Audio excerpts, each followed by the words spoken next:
Welcome back to Phenomenon Radio Live right here on KGRAradio.com. You're listening to Phenomenon on KGRA Digital Broadcast Station, the Global Radio Alliance, Salt Lake City, Utah. Now back to tonight's interview with our honored guest, Annie Jacobsen. Linda? Thank you, Race. And Annie, I really did feel that one of the strangest episodes in your book is what took place at Lawrence Livermore, where some of the lab scientists saw weird holograms and orbs of light in their houses at night. And that in your book on page 181, what I was remembering was some quotes that you put there in your discussion with Kit Green, MD, about what had happened. And here are the quotes from Dr. Green. Rational or irrational, two nuclear scientists who worked on U.S. nuclear weapons programs at Livermore, they left the lab because of these holograms and these orbs. He said, as far as I know, two of the Livermore scientists quit. The scientists had apparently perceived the incidents to be some kind of omen or message, quote, that they were not supposed to work on nuclear weapons development anymore, close quote, Kit Green, MD. It's remarkable that he said that, and it is a very interesting summation. And this is coming from the person who interviewed those scientists as a CIA neurobiologist sent by CIA security in liaison with the Atomic Energy Commission. And when you were talking with Kit Green about this, did you talk with him maybe even privately outside of what's on the printed page about all of the work that he has done with people who have interacted with the unidentified aerial phenomena, and that it has left impacts on their physiology and in their minds? Did you talk with him about this whole issue of an alien intelligence apparently inserting itself not only at Lawrence Livermore, but out in the Minuteman missile fields in the 60s and 70s, where military people there concluded something wants to shut our missiles down? Well, Green would never use that language. I mean, that's not how he rolls. He's a very specific speaker, and he's very careful with his words. And he everything that he has told me on the record is quotable, and I always interview with a tape recorder, and I always give sources opportunities when something really sort of radical is said, of like, are we just clear that this is in this context? Because I think that's fair. I'm never going to be a gotcha reporter. But no, Green would never speak of an alien intelligence using those words. What he thinks about the source, I quote him in the book in his very scientific, erudite way. He suggests a number of things, but I do think it's best to take him at his word.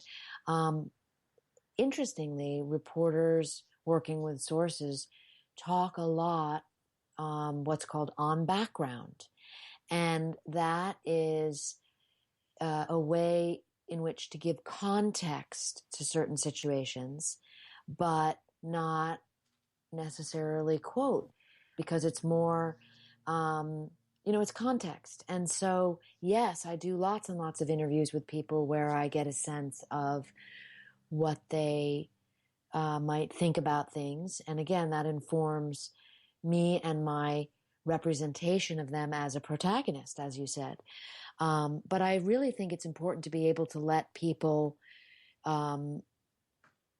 deliver information that they've spent decades working on, in a manner that they're comfortable with. And that's why I rely heavily on quoting people, accurately as they said it. Well, going to someone who has partnered with Dr. Green so much over the last 3 or 4 decades is Howe Puthoff. And in your chapter, Qigong and the Mystery of HS, is it Sen? His name is pronounced or rather anglicized as Chen Hussein. Okay. And in this, you introduce Grill Flame as being one of the special access projects that Hal Puthoff worked in for the government, for the Defense Intelligence Agency in this case, the DIA, and that he went to China. Can you explain everything that occurred with Hal Puthoff in Grill Flame? And this was October 1981. Yes. And, again, I want to remind the listeners that when you're talking about Hal Puthoff and you're talking about Kate Green, you're talking about two individuals who've had TSSCI, that's top secret compartmentalized information clearances. John knows about this. Since, the late 60s. So these are very long-serving government individuals as contractors, as, scientists. So it's really remarkable to think of how trusted these individuals are. Hal Puthoff shared with me that he continues to work on Black programs for the government today. He is 80 years old. Now, that is a valuable scientist who has not yet retired, okay? Puthoff's story is so interesting on so many levels. But again, Linda, you've picked up something on the book, which I am again amazed that in all the radio interviews I've done about the book and television, no one else seems to have picked up on how remarkable it is that Hal Puthoff went to China. Yes. As, sort of disguised, literally, his cover that he was just an ordinary scientist embedded with a group of journalists, when in fact, he was on a mission from the CIA and the DIA, the Defense Intelligence Agency, specifically to try to gather information on their then burgeoning ESP and PK programs that were remarkably led by Chen Hussein, also called HS Chen. Now, that may not strike anyone as a common, household name, but I assure you Chen Hussein is a major player.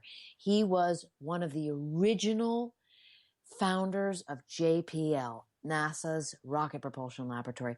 Chen Hussein was a colonel during World War II. He was the man in charge of interviewing Wernher von Braun about rockets when von Braun was captured after the Reich fell. I mean, this was a major player in U.S. national security and intelligence.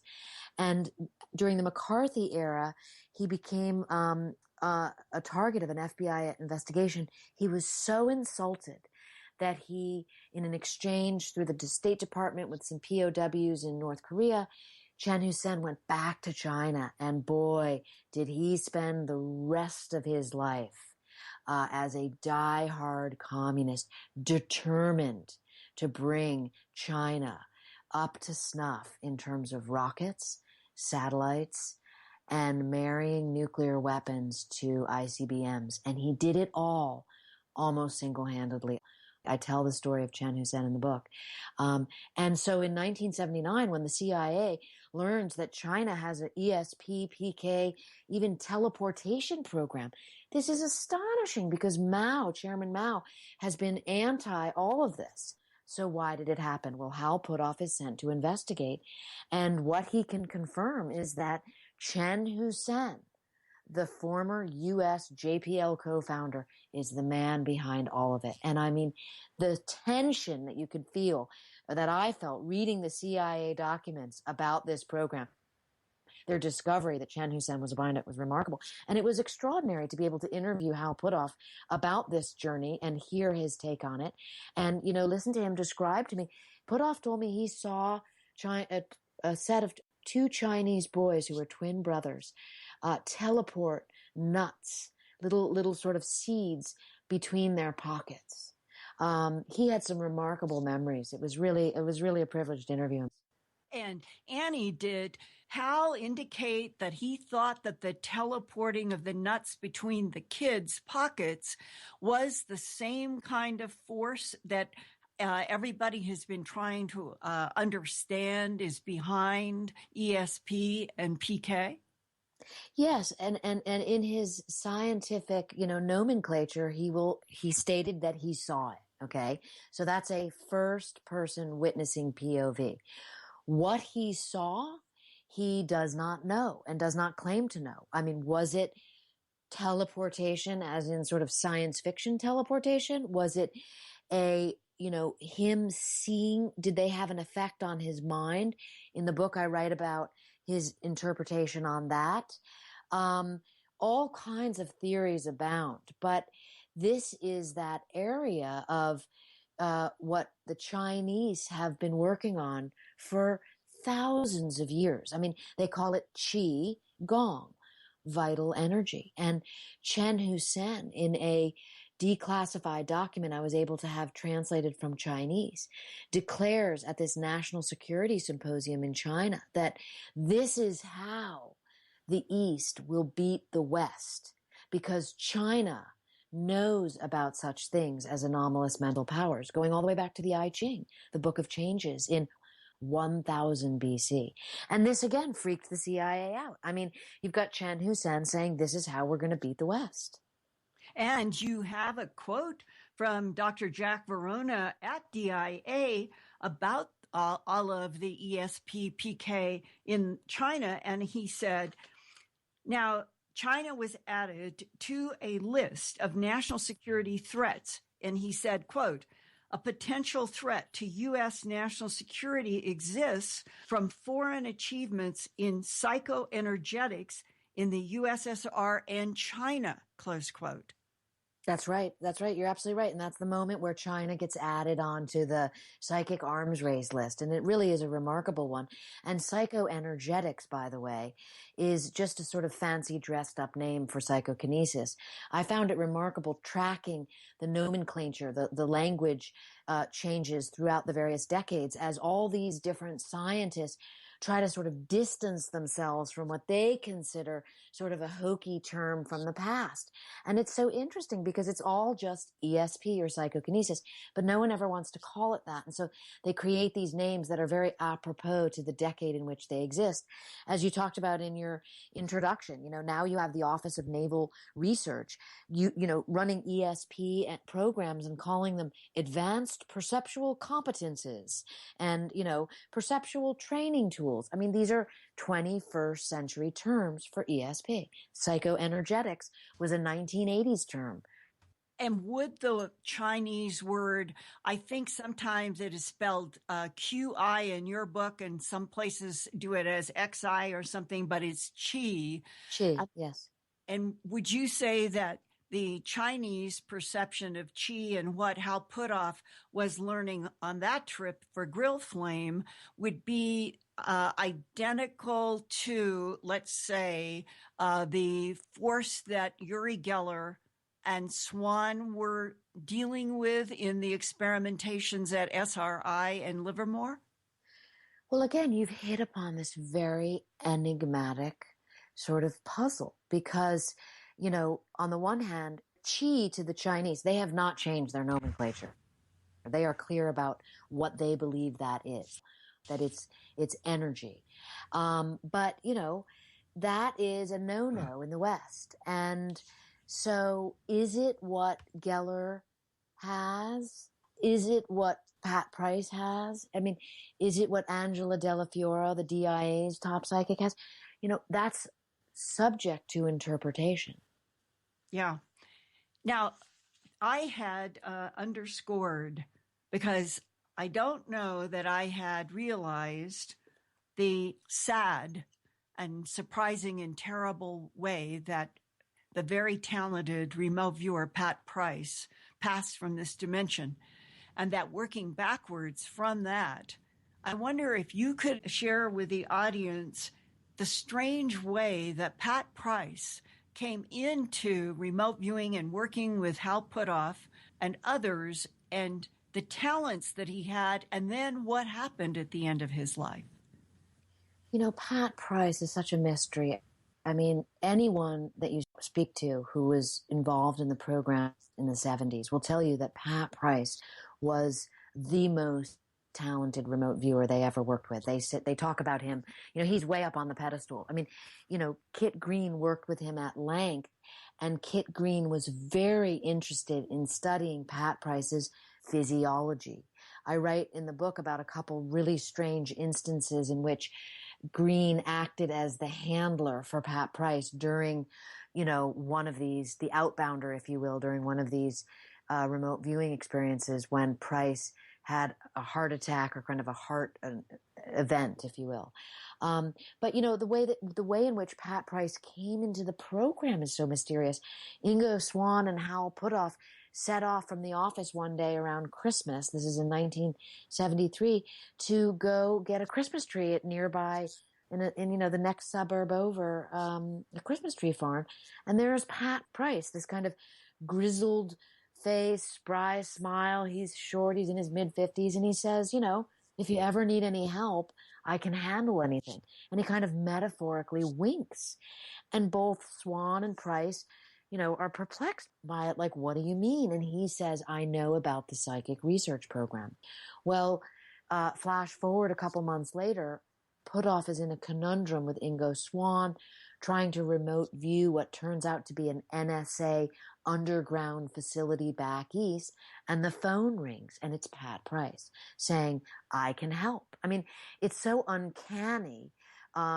You kind of either think, and this is before the days of, cell phones. I write the story out at length, and it leaves you it leaves you wondering. It certainly left the skeptics going, yeah, right. But it is so weird, and there's, numerous explanations for it. People have their own. Sort of the end of the story, the sad, tragic end, is you're absolutely right, is that, Pat Price first, he gets secreted away from SRI, from being under Hal Puthoff's domain, if you will, and CIA begins working with him themselves. Price doesn't tell Puthoff that. Hal finds that out later. And Price is back in Washington working with the CIA secretly, and on the way back to the West Coast where he lives, he stops in Las Vegas to gamble. He invites some friends to gamble with him. He says, I'm not feeling well. He goes to his hotel room. And when the friends come and check on him, they find he's had a heart attack. He's dead. Green gets wind of it. And in my interview with Green, he explained very dramatically going out to the hospital. How did Pat Price die? All kinds of rumors about him. Did the Soviets kill him? Did the CIA kill him? I mean, this remains a great mystery. On the record, in many places, it says his body disappeared and he was, cremated. Puthoff says that's not the case. We saw his body. I mean, there are mysteries upon mysteries upon mysteries about Pat Price.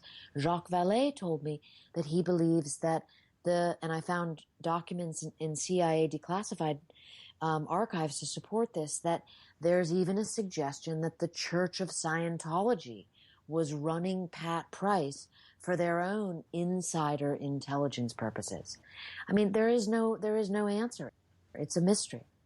Annie, on our last half hour, I'd like to go into the Soviet threat.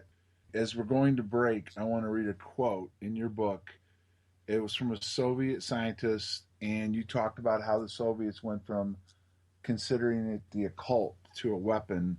And this one particular scientist that got the attention of the CIA and furthered their program stated this: the discovery of the energy underlying telepathic communications will be the equivalent to the discovery of atomic energy. Yes, I think his name is Leonid Vasiliev. Right. And the thing is, in your book, when Green and Puthoff and Nolan talked, or at least Green and Nolan talked, one of the genomes they're looking for is the telepathy genome itself, correct? I think you could infer that because it's that same cluster they call the antenna that deals with people who have anomalous mental capacities. Like you, John, and we'll pick this up on the other side of the break.